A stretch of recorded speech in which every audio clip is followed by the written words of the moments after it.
Assalamualaikum Pak. Waalaikumsalam. Maaf nih Pak mengganggu waktunya. Ya Pak. Jadi kebetulan saya ini Pak mendapat tugas dari program pendidikan guru penggerak untuk mewawancari Bapak dalam rangka pemahaman modul pengambilan keputusan dalam nilai kebajikan Pak. Ya. Nah jadi kan gini Pak, biasanya kan Pak dalam pengambilan keputusan ini terkadang kita mengalami dilema Pak, dilema etika. Maksudnya dilema etika itu Pak, kedua-duanya benar.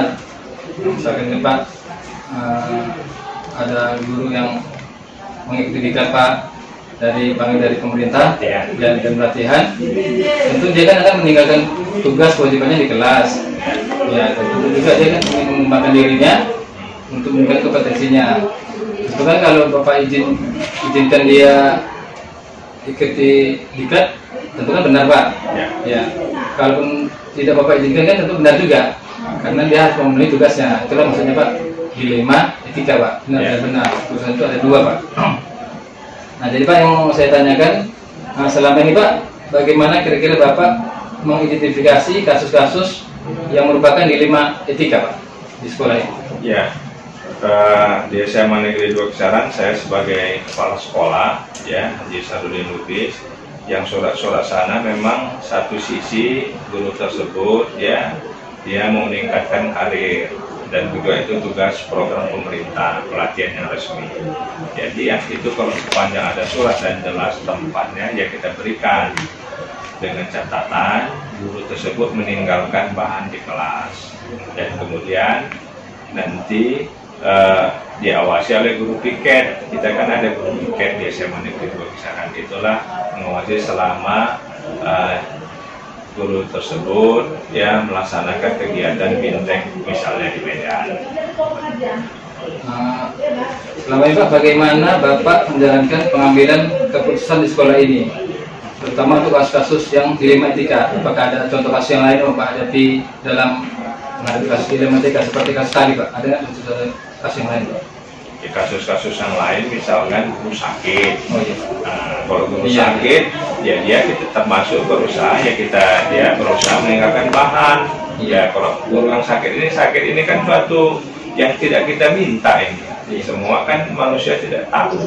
Sakit misalkan kurangan badan, demam, ya pening dan lain-lain. Ya, jadi ya tetap itu sepanjang kita mohon ya kita suruh guru tersebut mengirim tugas melalui WhatsApp di grup masing-masing kelas, kan sudah ada grup kelas mata pelajarannya.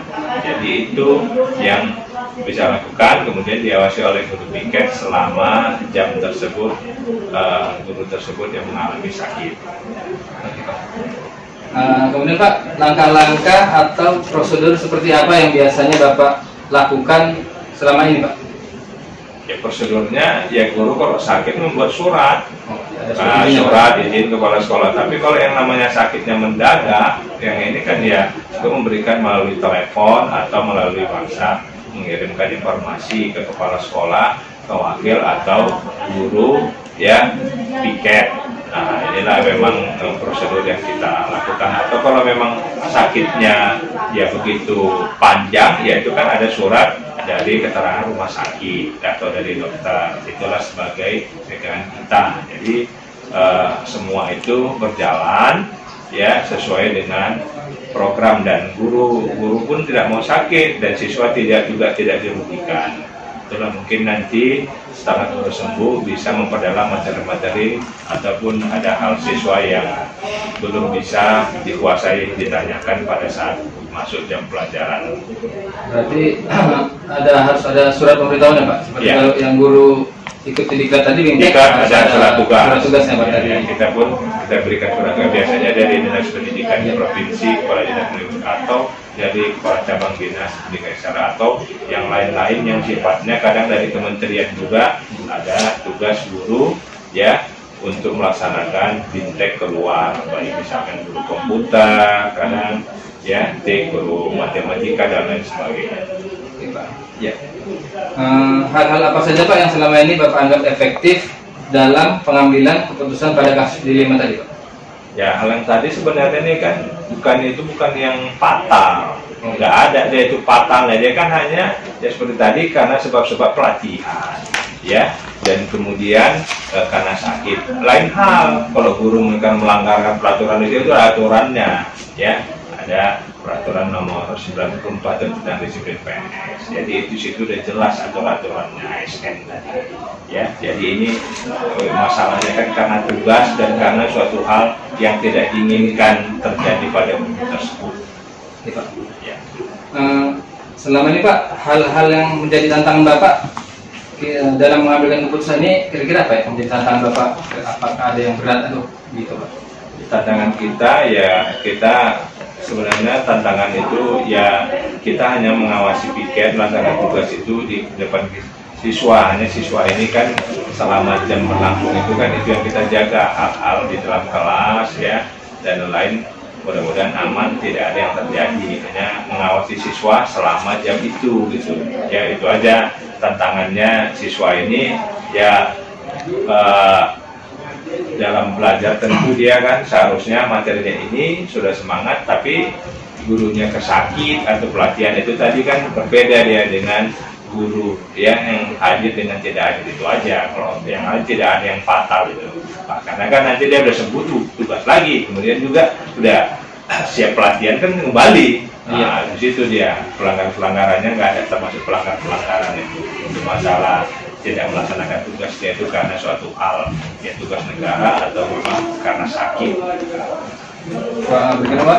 Apakah Bapak memiliki sebuah tata cara atau jadwal tertentu Pak dalam sebuah menyelesaikan kasus tadi? Dalam memutuskan tadi Pak, apakah Bapak langsung menyelesaikan di tempat atau harus ada dulu syarat-syarat dan penuhi guru tadi baru bisa diputuskan? Misalkan kan guru yang nikah tadi Pak, kalau dia ada surat pemberitahuan baru Bapak putuskan, atau bisa dengan omongan aja gitu Pak? Apakah ada standar prosedurnya Pak? Ya prosedurnya harus ada surat tugas tadi Pak, ada pemanggilan yang resmi. Jadi kalau udah datang surat tadi, surat tugas, ya kadang surat pemanggilan kita berikan surat tugas, disitulah pada saat pertemuan di kantor kepala sekolah, ya seperti kita gini lah wawancara, kita tanya ya berapa lama, gimana kegiatannya, anak-anak tugas sudah diberikan, ya. Nah itu di situ aja Pak, nggak ada yang dia sifatnya sesuai dengan proses itu sesuai dengan jadwal dan waktunya gitu ya Pak. Berarti kan tetap ada prosedur yang bukan melihat misalnya dia guru ini dekat dengan Bapak atau ada tertentu nggak ya? Berlaku umum semua ya Pak? Berlaku umum, itu masalah tugas tidak bisa kita itu lain, itu ada pribadi. Iya, sedikit pribadi. Nah, pribadi itu masalah pesta, undang pesta pernikahan itu lain, itu kan di luar jam sekolah ya. Karena berikutnya Pak, adakah seseorang atau faktor-faktor yang selama ini mempermudah atau membantu Bapak dalam pengambilan keputusan? Apakah ada yang membantu ke Bapak sendiri mengambil keputusan tadi Pak? Oke, kalau seperti tadi ya kita langsung hanya kepala sekolah, tetapi kalau misalnya ada pelanggar-pelanggar yang lain, ya itu kan perlu kita musyawarahkan bersama wakil, ya guru, wakil kepala sekolah, kemudian bisa guru BK, lihat di mana permasalahan itu. Dengan pimpinan bisa jadi saya pun konsultasi atau diskusi koordinasi ke kepala cabang, tidak berikan kisaran kalau dia berkaitan memang masalah itu masalah berat, tapi ini tidak ada sampai sekarang, tidak ada yang masalah yang biasanya itu. Nah, masalah biasa posisi normal dilaksanakan, tidak ada sanakan tinggal, itu biasa, hal-hal yang biasa di sekolah, jadi itu pun tidak sifatnya temporer, nggak rutin ya. Pak, dari yang Bapak telah sampaikan tadi Pak, kira-kira pembelajaran apa yang bisa Bapak petik dari pengalaman Bapak dalam mengambil keputusan dilema etika? Ya, yang tadi ya pembelajaran kita ya kepala sekolah harus memahami tadi apa permasalahannya, di mana dasarnya, apa di situ kepala sekolah harus ya sebagai pembelajar harus menanyakan sejelas-jelasnya, karena memang kan satu sisi guru harus bertugas di sekolah dan satu sisi juga harus bertugas di tempat lain mengikuti pelatihan. Ada yang sakit tadi, nah, itu kan memang ya kita bilang ya komunikasi semuanya tidak tugas komunikasi, kerjasama yang baik antara kepala sekolah dan guru. Nah, tadi kan Bapak sampaikan tadi melibatkan beberapa pihak ya Pak, misalkan ada wakil, ada dari Cabis mungkin dalam mengambil keputusan ya, berarti kan ada musyawarah ya Pak di sekolah ini ya. Apakah ada pihak lain Pak selain itu, misalkan dari biasanya dari entah dari pengawas Pak atau dari melibatkan komite sekolah Ada komite sekolah ya biasa itu misalnya rapat biasanya penentuan dia kurikulum sekolah itu dalam hal-hal yang berbeda-beda dia misalkan bantuan anggaran ya penentuan SPP sekolah atau dana bos dan lain yang berkaitan anggaran bisa kita melibatkan pengawas sekolah pengurus komite dan lain-lain program-program sekolah penggerak atau kegiatan-kegiatan di sekolah ada di pusat dan lain-lain ya itu juga kita lihat apa permasalahan atau tema atau ya kegiatan apa yang akan dilaksanakan di situ kita bisa lihat siapa-siapa yang bisa kita undang ya.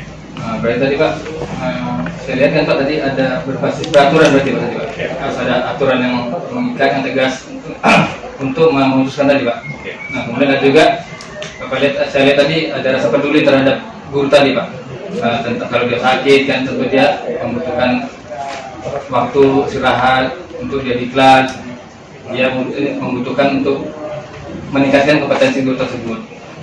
Berarti untuk mengambil keputusan tadi Pak ada dua prinsip ya Pak yang saya lihat tadi yaitu berpikir berbasis peraturan dan berpikir berbasis rasa peduli Pak.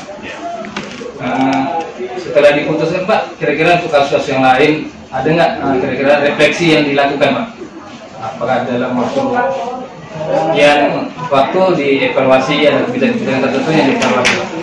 Ya kita seperti guru pulang pelatihan, dia kan pulang buat laporan, kita tanya gimana apa hasil yang bisa diterapkan untuk sekolah atau berbagi ke guru lain atau kepada siswa. Nah di situ nanti kita refleksi tidak lanjutnya di situ Pak. Dan itu biasanya kita kalau udah guru-guru pelatihan pada saat para dewan guru di situ kita suruh menyampaikan atau pada saat ada kegiatan bijak di sekolah di situ saya sampaikan guru tadi berbagi hasil ya yang diperolehnya selama pelatihan. Kalau tadi kayak guru yang sakit kita tanya ibu udah sembuh, gimana prosesnya sakit apa penyebabnya ini kan jadi pembelajaran untuk kita juga. Nah apa sebab dia sakit kan gitu. Apakah memang misalkan kena hujan, pada usia tua, oh berarti besok kita harus pakai mantel atau jaket atau pakai helm. Nah, jadi begitu misalnya, ya karena memang cuaca ini kan kita nggak tahu cuaca musim pada saat sini musim hujan, ya atau yang lain, atau mungkin faktor makanan. Itu disitulah kita merasa empati pada guru tadi yang sakit. Tapi biasanya sakit kayaknya itu sakit biasa, ya karena demam, karena cuaca itunya yang biasa terjadi pada guru SMA dan besar. Yang terakhir Pak, berarti tadi kan saya lihat ada refleksi yang dilakukan setelah keputusan diambil. Kemudian Pak, ada juga tanggung jawab dari guru tadi ketika dia pulang diklat harus menyampaikan hasil diklatnya dan melaporkan kepada sekolah apa yang sudah didapat dari diklat tadi dan disebarkan ke kawan-kawannya Pak. Kemudian untuk guru yang sakit tadi bagaimana menanyakan kabarnya. Nah, mungkin ada upaya-upaya pencegahan yang dilakukan guru, gitu Pak. Iya. Ya, Pak. Mungkin itu saja Pak wawancara yang saya lakukan. Mohon maaf Pak, udah mengganggu waktunya. Terima kasih sama-sama Pak. Ini kan karena tugas negara juga Pak. Iya, Pak. Nah, Bapak pun sukses sebagai calon guru penggerak di tahun 2023 ini Pak. Nah, tugas ini lancar semuanya, ya. Semangat Bapak pun sehat-sehat karena untuk penggerak ini pun Pak memikir pikiran ya tenaga dan semua itu ya harus Bapak fit selalu dan semangat selalu sukses ke depan. Terima kasih Pak atas waktunya. Sama-sama Pak. Pak, izin Pak ya. Mohon maaf nih Pak, Assalamualaikum Pak sebelumnya. Mohon maaf mengganggu waktu Bapak. Boleh Pak saya wawancara Bapak? Oh, boleh, silakan. Ya, jadi kan begini Pak, kebetulan saya lagi ikut pendidikan guru penggerak angkatan ke-6. Jadi kebetulan di tugas kami di modul 3.1 Pak, yaitu temanya pengambilan keputusan dalam nilai-nilai kebajikan. Nah, jadi di sini kami ingin mengetahui bagaimana Bapak selaku kepala sekolah selama ini di unit kerja Bapak sebagai pembelajar juga bagi kami tentunya nanti bagaimana cara-cara Bapak pengambilan dalam mengambil keputusan Pak. Nah, boleh Pak saya record kegiatan ini? Boleh, silakan. Oke baik Pak.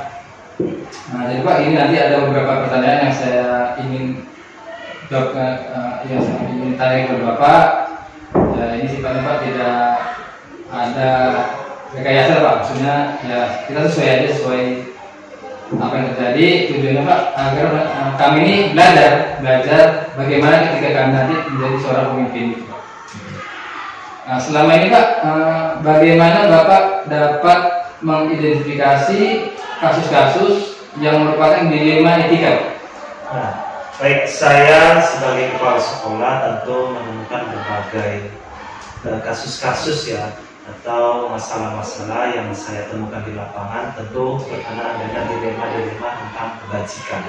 Nah, ketika saya menemukan kasus-kasus yang berkaitan dengan dilema-dilema yang berkaitan dengan kebajikan, saya tentu harus mempunyai sebuah apa yang dibilangnya, sebagai dasar lah sebuah. Saya harus punya dasar dalam menentukan sebuah kasus itu dikatakan dilema atau tidak. Ketika kasus itu menyangkut dilema kebenaran kebajikan, maka saya sebagai pimpinan harus bisa melihat dan punya naluri atau insting. Apakah kebajikan ini berbenturan dengan sebuah kebenaran atau keputusan yang saya lakukan itu bertabrakan dengan kaidah-kaidah ataupun ketentuan yang ada di sekolah ini. Jadi saya punya insting, saya bisa melihat keputusan-keputusan yang berkaitan dengan kebajikan ataupun hal-hal yang bertentangan dengan norma-norma kebenaran. Oh, terima kasih Pak. Kalau boleh tahu kira-kira contoh kasus yang sering Bapak jumpai dan Bapak putuskan dalam keterkaitannya dengan dilema etika ini seperti apa? Nah, misalnya saya temukan pada ada salah seorang guru kita ya, salah seorang guru kita beberapa hari terakhir ini permisi tidak hadir. Alasan beliau sedang mengandung atau berbadan sehat. Nah, di satu sisi anak-anak terkendala tidak masuk guru.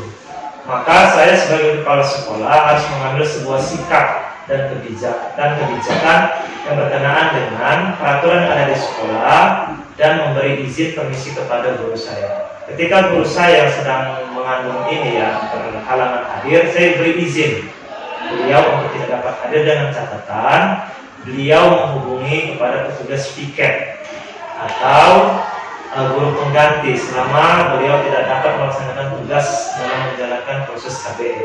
Artinya kita juga dari hal kemanusiaan memberikan izin kepada guru untuk tidak masuk hadir, tapi tugas-tugas di sekolah itu tetap harus dihandle, tetap harus dilaksanakan dengan menghubungi guru piket atau guru pengganti.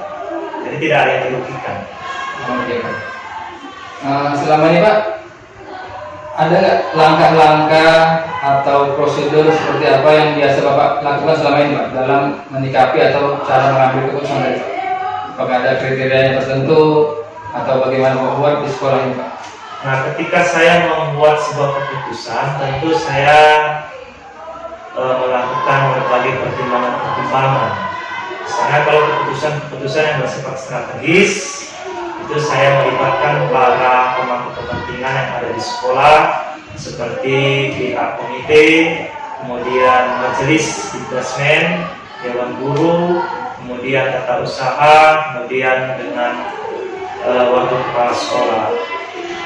Selama itu kebijakan yang sikapnya strategis, tetapi kalau kebijakan yang bersifat insidental itu saya tidak perlu merapatkan atau memutuskan dengan melibatkan beberapa stakeholder. Cukup saya dengan ilmu, dengan pengalaman, dengan naluri saya sebagai pemimpin untuk mengambil keputusan yang bersifat insidental. Berarti tadi saya tangkap berarti Bapak melibatkan beberapa pihak ya Pak untuk kasus tertentu. Ketika Bapak ini memutuskan tadi Pak, seperti melibatkan wakil, ya Pak, orang tua, komite dan sebagainya. Kemudian Pak, hal-hal apa saja yang selama ini Bapak anggap efektif dalam pengambilan keputusan pada kasus-kasus dilema etika? Nah, hal-hal yang saya anggap efektif dalam mengambil keputusan yang bersifat kasus dilema, saya anggap itu efektif apabila keputusan yang saya lakukan itu berdampak dengan cepat kepada orang yang bersangkutan. Nah, itu saya anggap efektif. Tetapi ketika keputusan yang saya berikan tidak berdampak kepada orang yang bersangkutan, maka itu saya anggap tidak efektif. Apa indikator bahwa keputusan saya itu berdampak?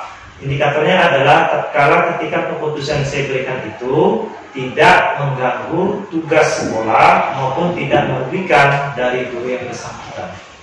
Oh iya. Nah, kemudian tadi saya ambil contoh ini kan ada yang sakit gitu Pak, kan? Nah, apakah Bapak melakukan seperti uji sebenarnya, mengcross-check informasinya, benar-benar tadi kan takutnya kan guru tersebut berat sakit pula. Apakah ada langkah-langkah yang biasanya Bapak lakukan ketika mendapatkan informasi?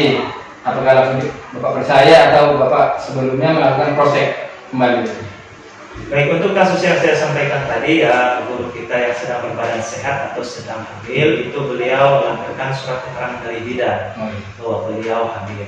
Kemudian ada juga beberapa guru kita sakit ya, kalau 1 hari 2 hari beliau guru-guru kita hanya mengirimkan surat permisi atau melalui sambungan telepon seluler, tidak sampai kepada surat dokter, kecuali memang beliau sakit dari 3 hari baru melakukan surat dokter. Tapi kalau sehari 2 hari guru-guru kita cukup menelpon saya sebagai kepala sekolah permisi dan melayangkan surat permisi untuk tidak hadir. Jadi dari situ saya sudah percaya bahwa guru saya memang benar-benar permisi sakit, kecuali beliau permisi sakit tanpa ada konfirmasi kita dari pihak sekolah maupun petugas piket. Jadi dengan surat-surat itu, dengan bukti-bukti itu saya sudah cukup percaya.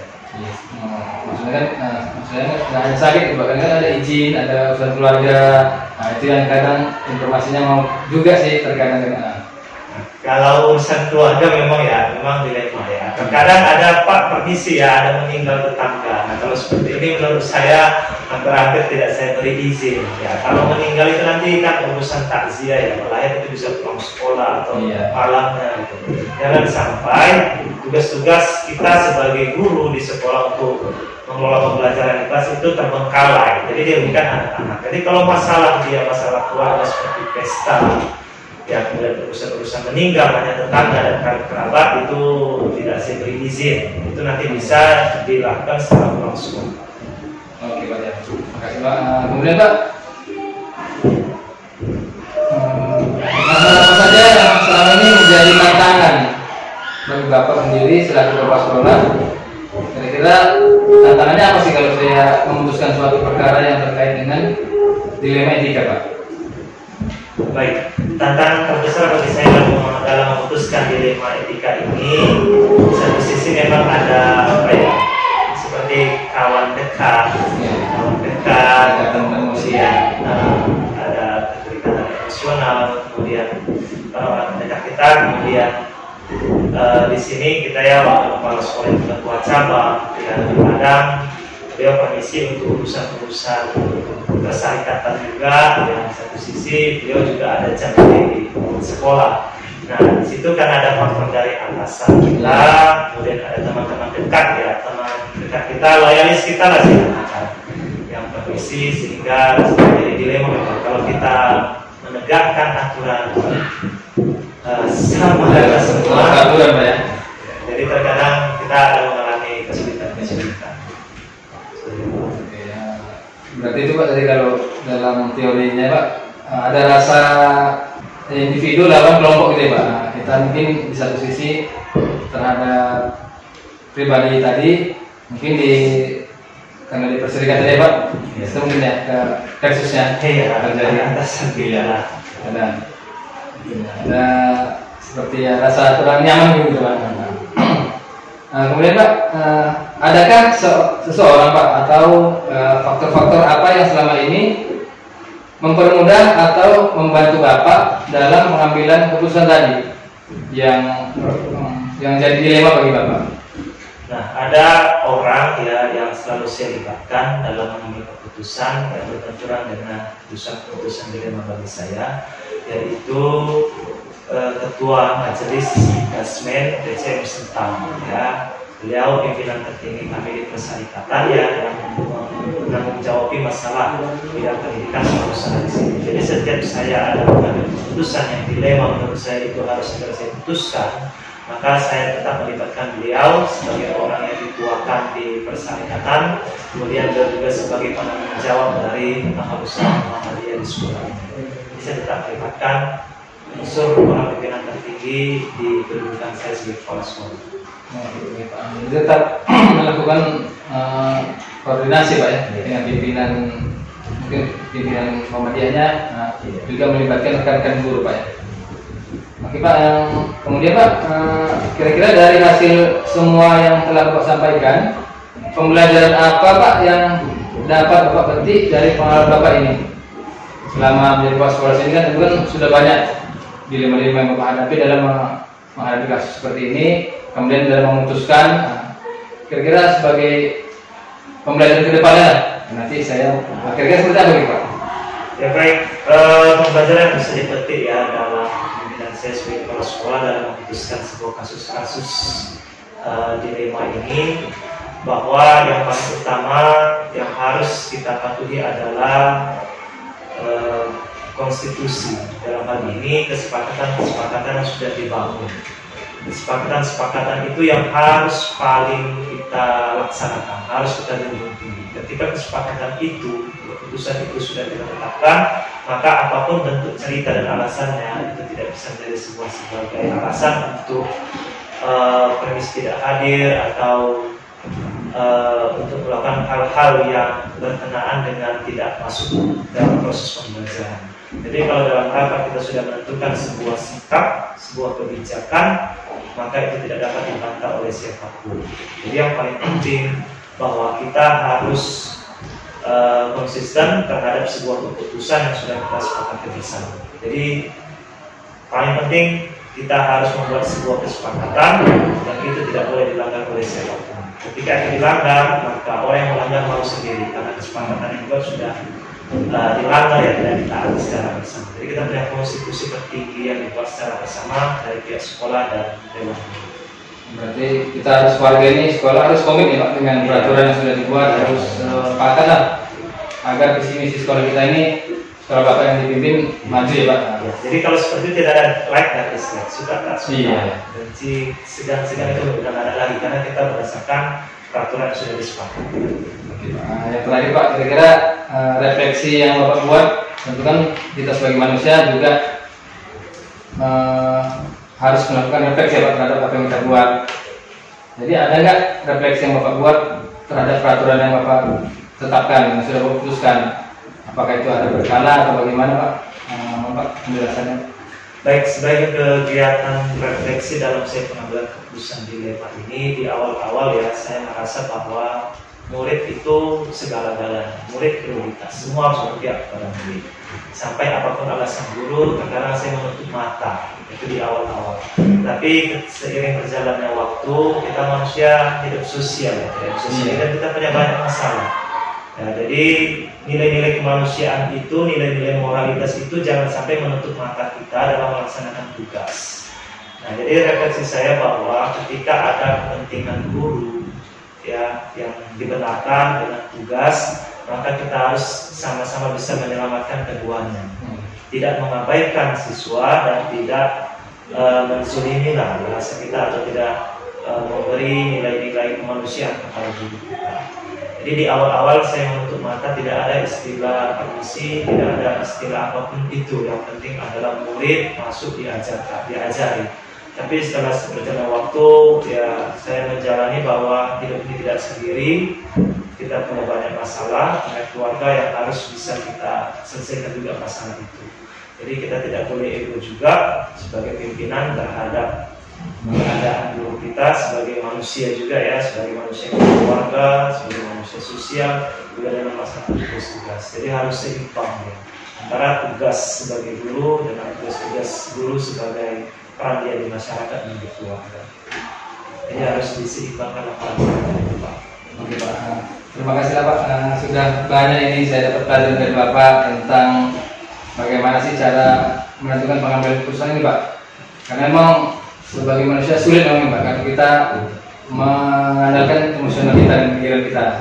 Karena memang berat ketika kita dihadapkan Pak dengan dilema tadi Pak, sebagai mahasiswa sosial tadi ini. Terima kasih Pak atas waktunya, bersedia sudah saya wawancarai dalam kegiatan tugas saya Pak sebenarnya ini, untuk memenuhi tugas di LMS dalam modul 3.1 Pak, pengambilan keputusan dalam nilai-nilai kebajikan. Nah, lebih kurang saya minta maaf ya Pak atas mengganggu waktunya. Saya ucapkan terima kasih sudah Bapak bersedia meluangkan waktu Bapak untuk saya wawancara. Terima kasih Pak, saya izin Pak. Terima kasih Pak. Yesus Pak. Selamat siang Pak Indro. Ya, selamat siang Pak Bayu. Ya, terima kasih Pak atas waktu yang diberikan. Jadi ada maksud tujuan saya kemari Pak. Kebetulan saya ini lagi mengikuti pendidikan guru penggerak angkatan ke-6. Jadi ada tugas yang harus saya selesaikan, yaitu wawancara tentang bagaimana Bapak sebagai kepala sekolah di sekolah ini, bagaimana Bapak mengambil keputusan yang terkait dengan nilai-nilai kebajikan. Jadi itulah modulnya, pengambilan keputusan dalam nilai-nilai kebajikan. Nah, tentunya Bapak di sini sebagai kepala sekolah, tentu kan sering mengambil keputusan ya. Nah, keputusan itu terkadang dia termasuk ke dalam dilema etika Pak, artinya dia benar lawan benar. Nah, sepertinya misalkan gini Pak, ada salah satu guru Bapak di sekolah ini kan, dia permisi izin sakit ataupun izin acara keluarga, ada urusan ya. Keluarga. Di satu sisi kan tentunya dia meninggalkan kelas Ya, pasti. Nah, kalau Bapak izinkan kan gitu kan. Nah, di satu sisi lagi dia kan mengurus anaknya yang sakit atau keluarga, jadi kan itu salah satu bentuk dilema yang Bapak hadapi. Tentu kan ada banyak kasus yang sudah Bapak hadapi selama Bapak memimpin di sekolah ini.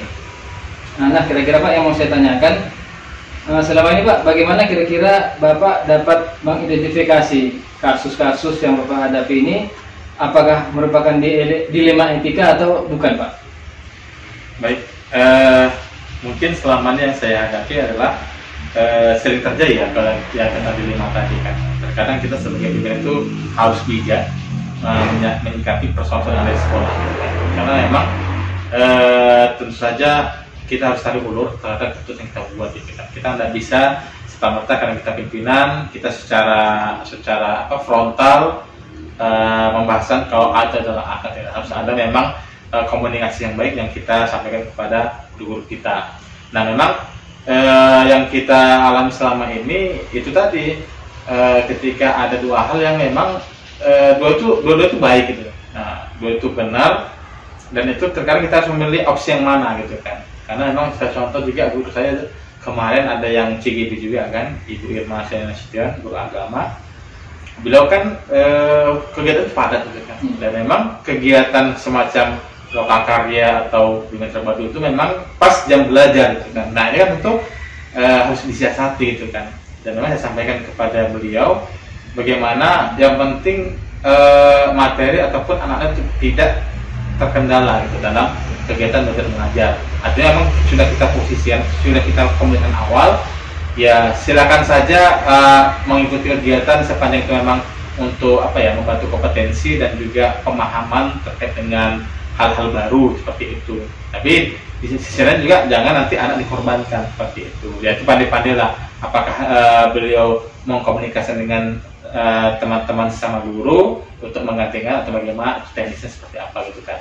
Yang intinya Pak Bayu kita juga sangat mensupport apabila memang ada rekan guru kita memang serius dalam peningkatan kompetensi dirinya. Gitu. Oke Pak.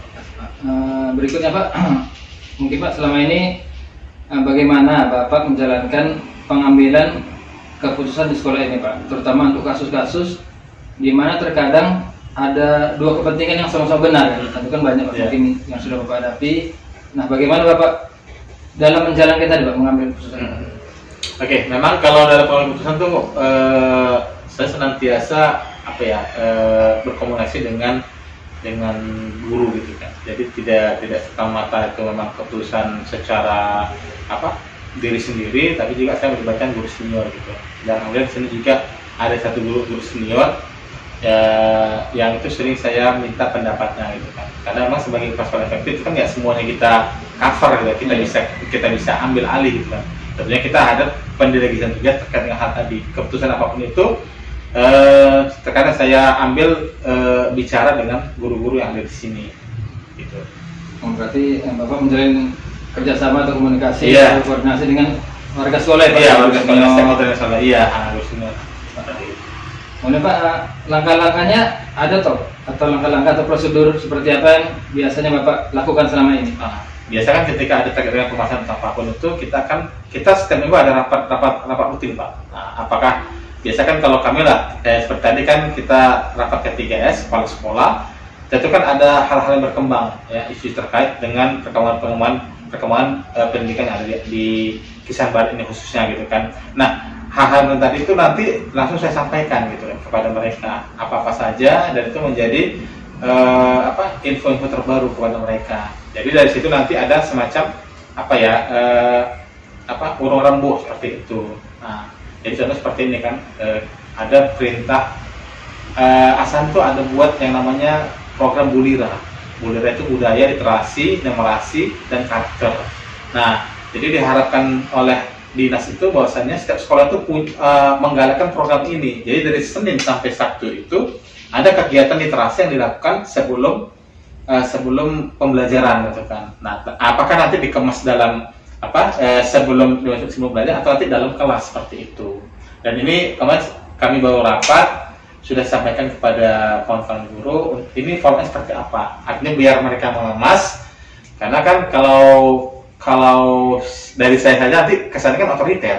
Saya tidak mau seperti itu. Jadi nanti tetap guru itu yang mengembangkannya, yang mempunyai seperti apa, dan anak-anak itu bisa mengembangkan dengan baik seperti itu. Nah, tadi ada rapat K3S tadi apa Pak? Ya. K3S kepanjangannya? Kelompok kerja kepala sekolah. Oh, kelompok kerja kepala sekolah. Ya. Berarti tetap menjalin koordinasi ya Pak dengan beberapa Ya, pihak. betul. Guru. Kemudian pun mungkin dengan rapat tadi Pak, saya lihat ada menampilkan info-info terbaru. Iya, betul. Rapatnya Pak. Ya. Kemudian Pak, hal-hal apa saja Pak yang selama ini Bapak anggap efektif dalam pengambilan keputusan pada kasus-kasus dilema etika? Mungkin yang efektif itu Pak, segala sesuatu memang intinya harus dikomunikasikan gitu. Jadi kita ketika ada permasalahan kita jangan langsung menjudge, ya kita pahami, kita pelajari dulu. Kira-kira ketika terjadi dengan seperti itu, apa yang dilatar belakang oleh apa gitu kan. Kemudian kira-kira mensiasatnya seperti apa gitu. Dan tetap harus ada solusi gitu kan. Jadi tetap ketika pengambilan kebijakan atau apapun itu, kita harus kasih solusi kepada guru-guru tuh. Jangan nanti apa yang kita sampaikan itu justru menjadi tanda tanya gitu kan. Contoh kayak tadi, kita minta buat program Bulira tadi kan, budaya, literasi, numerasi, dan karakter. Kita buat. Tentunya kan ini seperti apa? Makanya saya minta kan, ayo Bapak Ibu guru silakan ini dikemas seperti apa. Saya silakan untuk Bapak Ibu yang mempolanya seperti itu. Nah, berarti saya tangkap tadi ada langkah yang Bapak lakukan itu Bapak mengumpulkan fakta-fakta yang relevan dengan situasi. Iya. Mengumpulkan seperti Bapak bilang, mencari latar belakang. Iya, betul. Jadi tidak langsung informasi itu Bapak. Iya, ada satu. Iya, betul. Tidak satu arah aja kan? Iya, ada langkah-langkah yang Bapak ada buat seperti tadi ya, mencari informasi fakta-fakta dari latar belakangnya. Lanjut Pak, hal-hal apa saja Pak tentunya yang menjadi tantangan Pak dalam Bapak pengambilan keputusan pada kasus-kasus dilema etika? Tantangannya tentu saja, jujur aja Pak, kita sebagai pemimpin itu tentunya kan ada like and dislike gitu. Jadi terkadang sebagai pemimpin itu ada pro kontra. Nah, jadi bagaimana yang pro kontra itu kita kemas dengan sebaik mungkin, ya tentu tadi dengan komunikasi efektif, kemudian sering sinergi, sering berkolaborasi. Yang tadinya itu dianggap guru-guru itu sesuatu yang menurut mereka nggak pas gitu kan, tapi dengan bahasa komunikasi kita mudah-mudahan itu bisa diterima gitu kan. Karena saya Pak, pertama yang saya tanamkan itu adalah faktor disiplin ya, disiplin guru gitu kan. Jadi saya minta kepada mereka itu paling tidak sebelum 15 menit sebelum lonceng itu jam 7 itu guru harus sudah di depan gerbang ya, menyambut anak-anak itu dengan dengan apa namanya, budaya salam gitu, budaya salam seperti itu. Salam senyum itu. Iya, Mas itu. Jadi kan dengan hal yang sederhana itu kan bisa membuat ini ya, orang tua juga merasa bahwasanya anakku disambut dengan sebegitunya oleh guru-gurunya gitu kan. Nah, itu Pak salah satunya kan. Dan memang apa ya, terkadang juga kita terkadang ini Pak masih muda juga kan, terkadang juga timbul emosi melihat guru-guru yang tidak katakanlah kurang tanggap seperti itu. Tapi saya rasa mungkin dengan berjalannya waktu, dengan komunikasi, kemudian saya menjadi role model, artinya ketika saya mengucapkan disiplin, saya dulu yang berdisiplin Pak, seperti itu. Contoh, alhamdulillah sampai hari ini saya tetap menjadi orang yang pertama yang datang ke sekolah. Nah itulah. Nah, bahkan kadang pulangnya juga paling lama kan gitu kan. Nah, seperti itu. Seperti ini ya Pak, sekarang ini lagi Ya karena Pak saya memang hari, apalagi kalau misalnya hari Sabtu Minggu juga Sabtu, saya kan kuliah gitu kan. Jadi saya stay di sekolah gitu kan sampai sore gitu kan. Nah, kemudian Pak, apakah Bapak memiliki sebuah tata kelola atau jadwal tertentu Pak dalam sebuah penyelesaian kasus? Apakah Bapak langsung menyelesaikan di tempat, atau ada jadwal atau bagaimana cara menyelesaikannya, atau prosedurnya, atau seperti apa? Boleh dijelaskan Pak? Kalau terjawab sih enggak. Artinya kita juga melihat besar kecil masalah tersebut seperti apa kan. Jadi kita lihat, kita pahami, kita pelajari, kemudian kita ajak orang-orang orang terkait, terutama guru-guru gitu kan. Nah jadi ini malah seperti apa kan. Kemudian kita cari solusinya juga seperti apa gitu. Dan memang kalau harapan saya juga dari dulu ya, kalau memang itu bisa diselesaikan secara tuntas, cepat, ya kenapa enggak gitu kan. Jadi tidak dia bertele-tele. Ada satu kasus di mana kelas 4 ya, anaknya itu memang luar biasa, anak yang memang broken home itu kan, dan tinggal dengan kakeknya. Nah kakeknya juga karena udah uzur itu nggak terini lagi, jadi tingkah lakunya itu luar biasa. Makanya gurunya sering ngeluh lah gitu kan, Pak ini kayak mana Pak. Dan maka ada beberapa orang tua yang langsung jumpa saya, Pak kalau anak ini masih di sekolah ini, mohon Pak, anak saya akan saya cabut dari sini karena tingkahnya Pak luar biasa Pak, di luar batas gitu kan. Saya bilang terus ya, kita komunikasikan, kita ambil, kita cari jalan tengahnya. Kemudian kita juga berkunjung, kita semacam konseling pada orang tuanya gitu. Dan alhamdulillah selesai gitu kan Pak. Berikutnya Pak, apakah ada seseorang atau faktor-faktor apa saja yang selama ini mempermudah atau membantu Bapak dalam pengambilan keputusan tadi Pak? Mungkin yang mempermudah Pak itu tadi kan, saya ada beberapa guru yang ya kita kan paham Pak, di sini ada 8 orang guru ya, itu kan ada orang-orang terbaik saya bilang seperti itu, tim saya gitu kan, ya memang semua itu tim, tapi ada beberapa orang yang saya memang sering saya mintai pendapat ya, saya minta masukan dan saran seperti apa gitu kan. Nah manakala ada keputusan yang mungkin tuh rumit atau bagaimana, saya minta pendapat dari mereka seperti apa, dan kira-kira ada semacam sesuatu yang memang saya buat seperti itu kan. Jadi kalau misalkan buat seperti ini, kira-kira nanti efek seperti apa, kelemahannya apa, kekuatannya apa, tantangannya apa, seperti itu dia. Berarti tadi Pak membentuk tim lah ya Pak, tim khusus ya, ya, tim khusus ya. Tapi memang tidak ter-SK-kan gitu. Iya. Nah, kita kan paham Pak, guru-guru yang bukan artinya dia, mohon maaf ya, pro kita tidak gitu kan. Saya silakan kritik saya gitu kan, nggak apa-apa gitu kan. Sepanjang itu untuk kebaikan kita semua gitu. Berarti bukan, sebenarnya tim ini kan bukan orang yang dekat secara pribadi dengan Bapak ya, kinerja itu ya, kinerja untuk mendukung visi misi sekolah ya, betul apa ya. Oke Pak, berikutnya Pak, dari semua hal yang disampaikan tadi Pak, kira-kira Pak, pembelajaran apa yang bisa Bapak petik dari pengambilan Bapak mengambil keputusan selama bertugas di sini Pak? Kira ada seperti pembelajaran Bapak tentu apa? Yang jelas gitu. Kita sebagai pemimpin itu semakin mawas diri, semakin bijaksana, dan belajar dari pengalaman itu sangat luar biasa gitu kan. Jadi ketika manakala posisi kita itu mungkin semakin menaik kan, tentunya dengan adanya masa-masa yang ada itu menjadikan kita lebih baik lagi seperti itu Pak. Dan saya juga selalu berprinsip ketika saya lagi nggak di sini lagi gitu kan, ada hal baik yang saya tinggalkan di sini gitu kan. Nah itu aja, sederhana seperti itu aja Pak. Ya di luar banyak kita dapat atau apa gitu kan. Tapi yang penting orang menilai saya itu, saya pernah di sini dan dikenal dengan kepala sekolah yang baik. Simpelnya seperti itu Pak. Nah mungkin Pak yang terakhir ini, kira-kira ketika Bapak sudah mengambil suatu tindakan keputusan, ada nggak langkah-langkah refleksi yang Bapak buat itu? Pasti ada. Jadi kan kalau refleksi itu Pak, mungkin yang sering saya sampaikan itu ketika pertama itu kita ada momen kita buat kegiatan. Nah, refleksi ini kita sebagai evaluasi ya. Karena kita tahu Pak kita buat project P5 gitu kan. Alhamdulillah berjalan dengan sukses Pak, bahkan mendapat antusiasme dari para orang tua. Karena nggak pernah itu saya buat kegiatan di depan ini gitu kan. Iya. Karena banyak beranggapan sekolah ini udah tutup.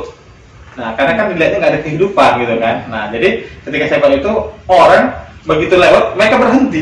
Ternyata sekolah ini masih ada gitu. Nah, itu kan. Itu saya buat refleksinya. Dan yang ini yang menjadi katakanlah rutinitasnya ketika akhir semester, awal dan akhir gitu. Jadi kayak kemarin tanggal 9 kita masuk sekolah, kita rapat ya, kita akan persepsi. Nah, ada saya tekankan kita di sini itu bekerja sama dan sama bekerja bagaimana sekolah ini untuk lebih baik, untuk lebih maju dan berkembang seperti itu. Sama juga dan akhir di akhir semester seperti itu juga gitu kan. Kira-kira apa yang menjadi kendala, menjadi kekurangan, hendaknya menjadi koreksi, insya Allah ke depan untuk lebih baik. Oke Pak, mungkin itu aja Pak yang mau saya tanyakan. Yang mudah-mudahan Pak tadi jawaban-jawaban Bapak tadi bisa menginspirasi saya Pak, bisa membantu saya nanti dalam ketika saya nanti bagaimana saya memutuskan suatu permasalahan yang terkait dengan ilmu etika. Terima kasih banyak Pak atas waktunya. Mudah-mudahan Bapak semakin sukses di sekolah ini.